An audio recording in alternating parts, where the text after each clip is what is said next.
ये माया का खेल है। कबीर साहब ने इसीलिए बोला कि माया महा ठगिनी हम जानी।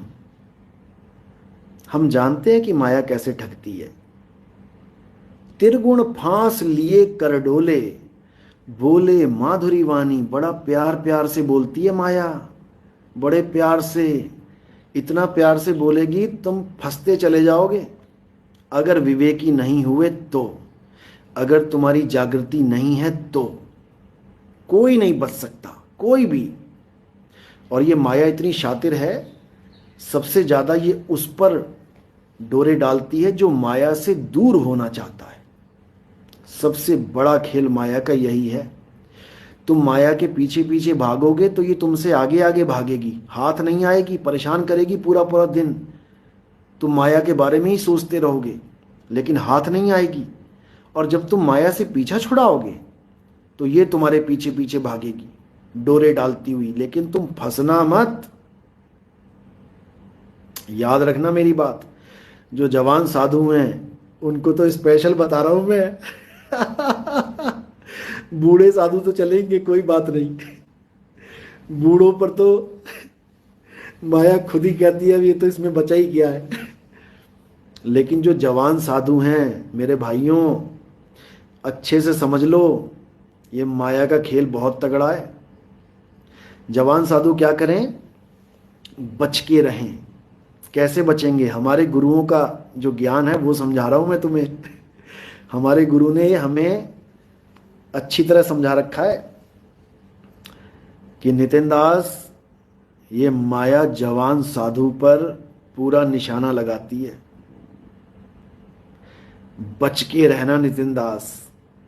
और ये गुरु के शब्द हमारे कानों में सदा सदा स्थित रहते हैं, क्योंकि हमें पता है कि हम क्या काम कर रहे हैं। सबसे पहला पंगा तो हम माया से ये ले बैठे हैं कि उसी की दुनिया में उसी से छुटकारे के लिए जीवों को जगा रहे हैं।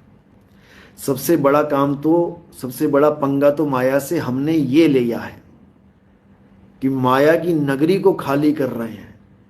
तो माया कहाँ छोड़ने वाली है? समझे? अब माया क्या करती है? माया डोरे डालती है। माया के रूप आपको मैं बता चुका हूं पहले भी, 3 रूप हैं। मां से माया, मां से ममता, मां से मोहिनी। इन तीनों रूपों में माया विद्यमान है फंसाने के लिए। वैसे तो पूरी जड़ सृष्टि ही माया है, आप कहीं भी देखेंगे आपको माया ही दिखेगी, लेकिन ज्यादा प्रभावित कौन करती है? ये 3 रूपों में। पहला रूप ये माया, पैसा। कोई भी साधु अगर उसको लोग पैसा देने लग जा रहे हैं और वो मानो करोड़पति भी हो गया तो संयम में रहना। अपने आप को अमीर मत समझने लग जाना कि तुम बहुत बड़े अमीर हो। ये भीख मिली है तुम्हें, भीख। जनता ने भीख दी है। हमेशा अपने आप को भिखारी समझना। ये पहली सीख है, अहंकार नहीं आएगा। भिखारी मांगना, मानना अपने आप को। याद रखना, साधु भेष भीख के लिए मिलता है। राजा भेष उतार के साधु भेष धारण किया जाता है। पहले संत महात्मा अपने शिष्यों से भीख मंगवाते थे कि जा बेटा भीख मांग के आ। कोई राजा जाता था अपने किसी आश्रम में तो गुरु राजपाट वाला सारा भेष उतरवा के ये चोला पकड़ाते थे उसको और कहते थे भीख मांग के आ। महात्मा बुद्ध भी भिखारी बनाते थे पहले, भिक्षाम देही, भिक्षाम देही। समझे? क्यों भिखारी बनाते थे? ताकि तुम्हारे अहंकार ना चढ़ जाए। ज्यादा भिक्षा मिल गई, ज्यादा माल इकट्ठा हो गया तो अहंकारी ना बन जाओ कहीं, इसलिए। तो ये माया, इससे बच के रहना। ये गलत कामों में मत लगा देना कि तुम इसको गलत कामों में लगाने लग जाओ, बिल्डिंगें बनाने लग जाओ। अगर बिल्डिंगें बनाने लग जाओगे तो दिक्कत हो जाएगी, इसी में उलझ जाओगे, इसी में मारे जाओगे। तो माया, ममता। ममता क्या है? ममता है जैसे मां की ममता। भाई बहन की ममता, किसी की भी ममता, यानी मोह, मोह ममता। तो इस मोह से हमेशा बच के रहना, ये मोह का बहुत तगड़ा प्रभाव है। माया, ममता और मोहिनी।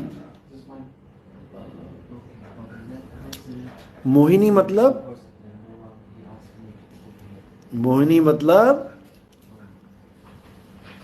मेनिका, स्वर्ग की मेनिका, यानी स्त्री। अब वो कोई भी हो सकती है, तुम्हारी घरवाली भी हो सकती है, वो बाहर वाली भी हो सकती है, वो तुम्हारी शिष्या भी हो सकती है, वो तुम्हारी गुरु बहन भी हो सकती है, वो कोई भी हो सकती है।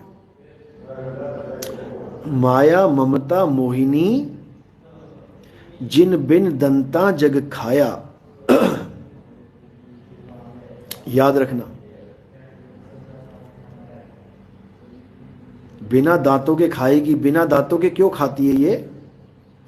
क्योंकि इसका खाया दर्द नहीं होता।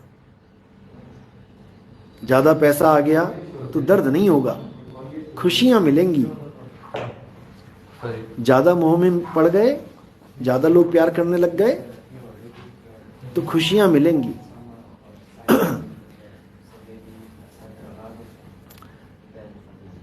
ज्यादा औरतों से संबंध बनने लग गए तब भी खुशियां ही मिलेंगी। यही माया की नकली खुशी है, ये तुम्हें खा रही है और तुम सोच रहे हो कि मैं तो बहुत बढ़िया जीवन जी रहा हूं। बहुत दिक्कत में आने वाले हो जवान साधुओं, ये तुम्हारे लिए स्पेशल सत्संग चल रहा है आज। गाजीपुर वाले के लिए भी यही सलाह है, जो विदेश लेके जाना चाहता था किसी को, वो बेचारी मुझे फोन कर रही है, गुरुजी ऐसे ऐसे ऐसे बोल रहा है जी, विदेश ले चलेंगे तुम्हें। मैंने फोन किया, हाँ भाई क्या चक्कर है? फिर बेचारा हड़बड़ा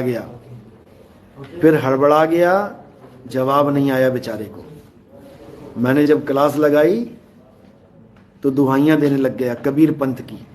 हम भी कबीर पंथी हैं, आप भी कबीर पंथी हो, हमें मिलके रहना चाहिए। रखता हूं मिलके, अच्छे से रखवाऊंगा, चिंता मत कर। उसके बाद धमकियां देने लग गया उसको, दोस्तों से धमकियां दिलवाने लग गया उसको, सुधर जा सुधर जा, बता रहा हूं मैं।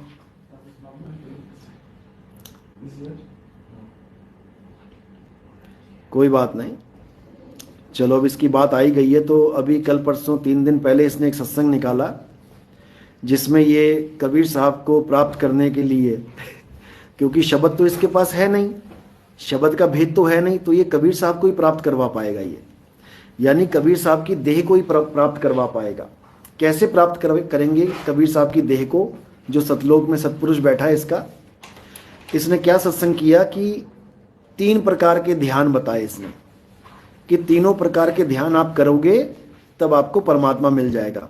कौन कौन से? नंबर 1 पे धारणा, नंबर 2 पे ध्यान, नंबर 3 पे समाधि। इस मूर्खानंद को इतना भी नहीं पता, क्या बोलूं मैं इसको। जिन तीनों के ये नाम ले रहा है, असल में ये अष्टांग योग के अंग हैं। ये अष्टांग योगी बनाना चाहता है तुम लोगों को। अरे मदन साहेब अष्टांग योगी थे, जब कबीर साहब की वाणियां पढ़ी, बीजक पढ़ा, तो अष्टांग योग किनारे कर दिया उन्होंने। ये धारणा ध्यान समाधि लेके घूम रहा है। गूगल पे सर्च करो अष्टांग योग के कितने अंग होते हैं, अष्टांग योग क्या होता है, उसमें तुम्हें सब कुछ मिल जाएगा। 8 अंग होते हैं अष्टांग योग के। कौन कौन से अंग होते हैं? मैंने पहले भी सत्संग में कई बार समझाया। यम नियम, 5 यम 5 नियम। उसके बाद ये तो हो गए 2। उसके बाद पता है किसी को? कौन कौन से अंग होते हैं? लिखो जरा।